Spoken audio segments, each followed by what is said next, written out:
উপর থেকে তোমরা হালকা করে একটু চিনি গুঁড়ো করে নিয়ে এর সঙ্গে ছড়িয়ে দিতে পারো, দেখতে সুন্দর লাগবার জন্য, আর কিছু নয়। দেখো এখন কত সুন্দর দেখতে লাগছে। তো এইভাবেই তোমরা ঘরে তৈরি করে নিতে পারো একবারে নরম তুলতুলে মজাদার কেক, সুজির কেক। তো এই কেকটা আমি তোমাদের এবার একটু কেটেও দেখাবো।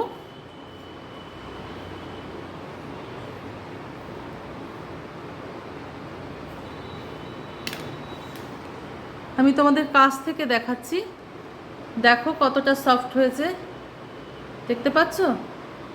খেতেও খুব সুন্দর হয়েছে, এই দেখো ধরলেই ভেঙে যাচ্ছে। তো এমনি সুপার সফট একখানা কেক বানাবার জন্য আমাদের বিশেষ কোনো উপকরণের দরকার নেই, ঘরে সাধারণ কয়েকটা উপকরণ দিয়ে আমরা তৈরি করে নিতে পারি।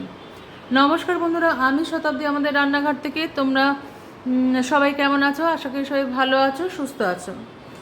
এই ধরনের একটা নরম তুলতুলে কেক তৈরি করতে আমাদের খুব বেশি উপকরণের দরকার হবে না। চলো দেখে নিই আমরা সেই উপকরণগুলো কি কি। চলো তাহলে আমরা দেখে নিই এখন কি করে সুজির চকলেট কেক আমরা বানাতে পারি, নরম তুলতুলে একেবারে ময়েশ্চারযুক্ত। তো সেগুলো করতে আমার যে যে উপকরণগুলো লাগবে সেগুলোর মধ্যে রয়েছে 1 কাপ সুজি। তোমরা কাপের পরিমাপটা একই রাখবে, আমি ওর জন্য এটাকে স্ট্যান্ডার্ড কাপ মেপে নিয়ে এর মধ্য থেকেই করছি, মানে এটার মাপেই করছি, তোমরাও সেরকম একটা দেখে নেবে। 1 কাপ সুজি আমি নিয়ে নিলাম। নিয়ে নেব 2 টেবিল স্পুন ময়দা। তো ময়দাটা আমি আগে থেকেই গুছিয়ে রেখেছি। 2 টেবিল স্পুন ময়দা দিয়ে দিলাম এর মধ্যে, ঠিক আছে। এবার দিয়ে দেবো 2 টেবিল স্পুন কোকো পাউডার।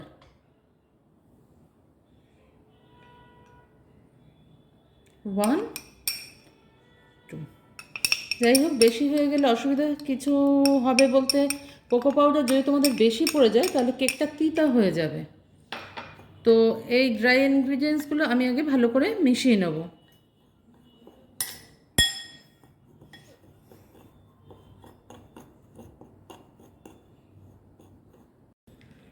দিয়ে দেবো 1/2 teaspoon baking powder.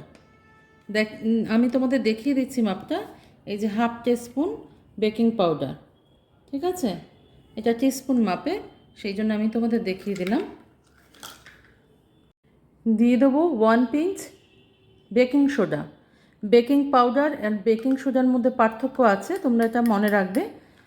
Baking soda দিয়ে দিয়েছি আমি 1 পিঞ্চ, এই যে হাতের একটা চিমটে করে যতটুকু উঠবে ততটুকু। আর বেকিং পাউডার দিয়ে দিয়েছি 1/2 টেবিল স্পুন, সরি 1/2 টিস্পুন দিয়েছি আমি। এটা দেখছো যে এটা হচ্ছে 1 টিস্পুনের মাপ, এটার 1/2 টিস্পুন আমি অ্যাড করে দিয়েছি। দিয়ে দেবো 1 পিঞ্চ নুন আর 1 কাপ, যে কাপের পরিমাপে নিয়েছিলাম আমি সেই কাপ চিনি। তো এগুলোকে আমি এখন ভালো করে আবার মিশিয়ে নেব।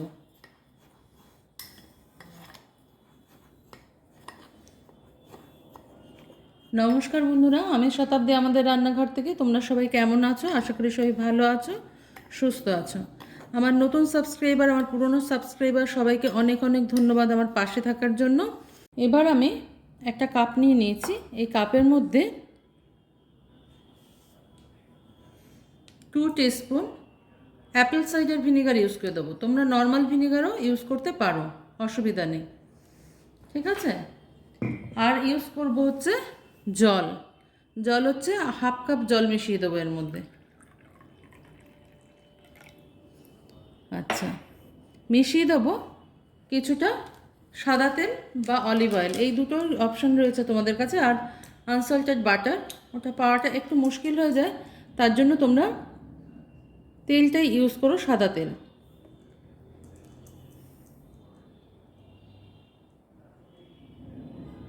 দু চামচ আমি তেলও অ্যাড করে দিলাম। আর একটু তেল লাগবে আমাদের। আচ্ছা, আরও একটুখানি, মানে 4 চামচ তেল আমি অ্যাড করে দিলাম এর মধ্যে। তেলটা 4 চামচই লাগতো, আমি ভুল বলেছিলাম। যাই হোক, যা একটু ভুল ত্রুটি হলে ক্ষমা করে দিও। আচ্ছা, এবার আমি ইউজ করব হচ্ছে জলটা আমি রেখে দিয়েছি, জলটা আমার কখনো কাজে লাগতে পারে। তো এটার সঙ্গে এবার এটাকে আমি মিক্স করে দেবো।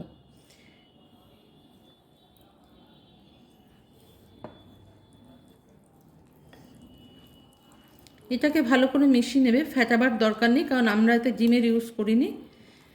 ডিম ছাড়াই যে কত সুন্দর কেক হয় সেটাই তোমাদের দেখাবো। তোমরা ময়দার পরিবর্তে আটারও ব্যবহার করতে পারো, কোনো অসুবিধা নেই।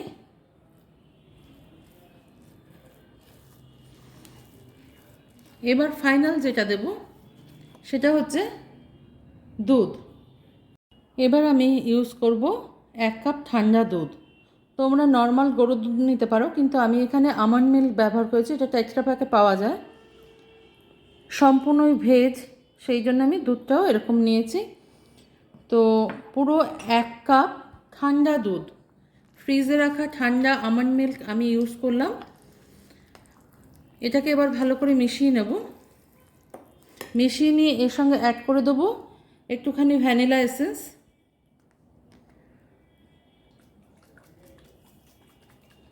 আর অ্যাড করে দেবো হচ্ছে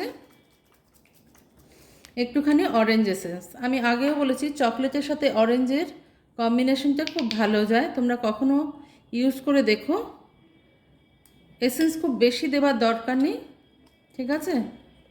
আর মিষ্টিটা যে যার পছন্দ মতন দেবে, যে বেশি মিষ্টি খাবে একটু বেশি মিষ্টি দেবে, যে কম মিষ্টি খাবে একটু কম মিষ্টি দেবে।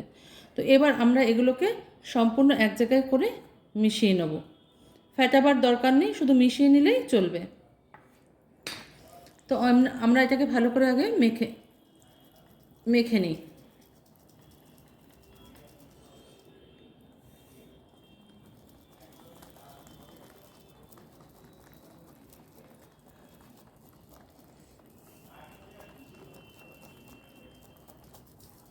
এই দেখো এরকম কনসিস্টেন্সি হবে ব্যাটারটা, দেখতে পাচ্ছ তোমরা, এই রকম হবে। দেখো তোমরা, যেই পাত্রটায় আমি মানে কেকটা তৈরি করব সেই পাত্রটায় কেক টিন আর কি, সেটার মধ্যে আমি একটুখানি তেল নিয়ে নিয়েছি। এটাকে খুব ভালো করে ব্রাশ করে দেবো। আমি বাটার পেপার লাগালাম না, তোমাদের যদি থাকে বাটার পেপার লাগিয়ে নিতে পারো, তাতেও ভালো হয়, এতেও ভালো হয়। আজকে আমি তোমাদের আগের বারও যে সুজির কেকটা তৈরি করা দেখিয়েছিলাম, সেটাও আমি দেখিয়েছিলাম ওভেন ছাড়া বা মাইক্রোওয়েভ ছাড়া। আজকেও আমি তোমাদের ওভেন আর মাইক্রোওয়েভ ছাড়াই দেখাবো, যাতে খুব সহজে তৈরি করে নিতে পারো তোমরা। সবার বাড়িতে যে ওভেন থাকবে এমন তো কোনো কথা নেই, তা সেটা ছাড়াও একটা পদ্ধতি আমাদের জানা দরকার, সেই জন্য আমি তোমাদের এটাই দেখাচ্ছি। তো এই শীতকাল মানেই কেক, কমলা লেবু, একটা পিকনিক আবহাওয়া তৈরি হয়, বিশেষ করে কেকের জন্য। তো ভালো করে অয়েল ব্রাশ করবার পর আমি ভালো করে ময়দাও এর মধ্যে লাগিয়ে একটুখানি ছড়িয়ে নিলাম, চারপাশে মাখিয়ে নিলাম আর কি। তোমরাও এটা করবে, কেকটা তাহলে উঠতে সুবিধা হবে। যদিও আমি আজকে বললাম তোমাদের উনুনেই করব, মানে গ্যাস স্টোভে করব, সেই জন্য ঘরে যত সিম্পলভাবে সাধারণভাবে আমরা তৈরি করতে পারি সেটাই আমরা চেষ্টা করব, তাই না? তো আমার এই ব্যাটারটা এবার আমি দেখো ঢেলে দিচ্ছি এর মধ্যে। সম্পূর্ণ ব্যাটারটা আমি এর মধ্যে ঢেলে দিলাম। এখন তোমরা প্রশ্ন করতে পারো যে আমি কেন ভিনিগার অ্যাড করলাম, বা কেনই বা আমি আমন্ড মিল্ক অ্যাড করলাম। তোমরা চাইলে এর মধ্যে কিছুটা ড্রাই ফ্রুটসও মিশিয়ে দিতে পারো, তবে ভালো লাগে না সুজির কেকে, চকলেট কেকে কোনো ড্রাই ফ্রুটস চলে না, ভালো লাগে না। একমাত্র তোমার আমন্ড চলতে পারে। খুব সামান্য কয়েকটা আমন্ডের কুচি আমি উপর থেকে দিয়ে দিলাম, দরকার ছিল না তবুও দিলাম, ঠিক আছে। চলো এবার তাহলে আমরা এটাকে একটু এরকম করে নেবে, নিয়ে এবার আমরা প্রেশার কুকার না, একটা পাত্রে বসিয়ে দিই। তোমাদের সঙ্গে কথা বলতে বলতে আমি এই পাত্রটা, এই মোটা পাত্রটা আমি বসিয়ে দিয়েছি, তার মধ্যে একটা অ্যালুমিনিয়ামের বাটি উল্টো করে রেখেছি, নিচে একটু জল আছে, জলের সাথে একটু ভিনেগার মেশানো আছে। কারণটা আমি পরে বলবো কেন আমি জল সিদ্ধ করতে দিলে একটু ভিনেগার দিয়ে দিই। আরেক দিন বলবো সে গল্পটা। আজকে চলো বলে নিই কেন আমি কেকের মধ্যে ভিনেগারটা মেশালাম।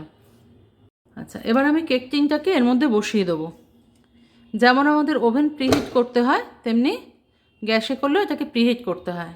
এবার আমি ফ্লেমটাকে হাইতে করে দিয়ে এটাকে একটু ঢাকা দিয়ে দেবো কিছুক্ষণের জন্য। জল ফোটার আওয়াজটা তোমরা নিশ্চয়ই পাচ্ছ।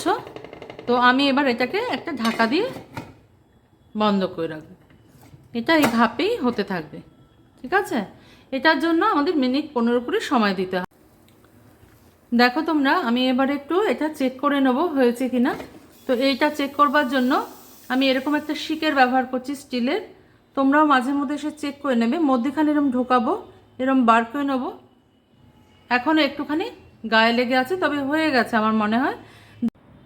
দেখো তোমরা, আমার সুপার সফট সুপার ময়েস্ট কেকটা রেডি হয়ে গেছে। কি নরম হয়েছে, কিন্তু এটা এখনও গরম রয়েছে বলে আমি এটাকে ডিমোল্ড করব না। সেই জন্য আমি এরকম একখানা র্যাকের মধ্যে এটাকে রেখে দিয়েছি। এটা সম্পূর্ণরূপে নিজে থেকে ঠান্ডা হয়ে গেলে এটাকে আমরা ডিমোল্ড করে নেব, ঠিক আছে? এটা কিছুক্ষণ মিনিট 15 এটাকে আমরা রেস্টে রাখবো এরকম ঠান্ডা হওয়ার জন্য। তো তোমাদের কেমন লাগলো এই কেকের রেসিপিটা? আরও কিছু দেখাবার আছে, দেখতে থাকো। কেকটা পুরোটা ঠান্ডা হয়ে গেছে। আমার হাতটা অবশ্যই ভালো করে ধোয়া আছে, কারণ এটা একটা হেলদি হ্যাবিট। এবার আমরা এটাকে ডিমোল্ড করে নেবো। প্রথমে র্যাকটা সরিয়ে দেবো, তারপরে এটাকে এই ধরনের কেক টিনের মধ্যে করলে তোমাদের খুব সুবিধা হবে এটাকে ডিমোল্ড করতে। তো দেখো আমার কেকটা কত সুন্দর হয়েছে। তো এটাকে উঠিয়েও নেবো, ওঠাতেও কোনো অসুবিধা হবে না আমাদের, যেহেতু নিচে আমরা দেখতে পাচ্ছ কেকটা। দুদিক দিয়ে দেখে নাও। এবার আমি এটাকে রেখে কেকটা এই পাশে যে ময়দা বা তেলের লেয়ারটা লেগেছিল এটা তুলে নেব। আমি কেকের মধ্যে ভিনিগারটা অ্যাড করেছিলাম কেকটা নরম হওয়ার জন্য, ঠিক আছে? এবার আমরা কি করব, উপর থেকে তোমরা হালকা করে একটু চিনি গুঁড়ো করে নিয়ে এর সঙ্গে ছড়িয়ে দিতে পারো, দেখতে সুন্দর লাগবার জন্য, আর কিছু নয়। দেখো এখন কত সুন্দর দেখতে লাগছে। তো এইভাবেই তোমরা ঘরে তৈরি করে নিতে পারো, একবারে নরম তুলতুলে মজাদার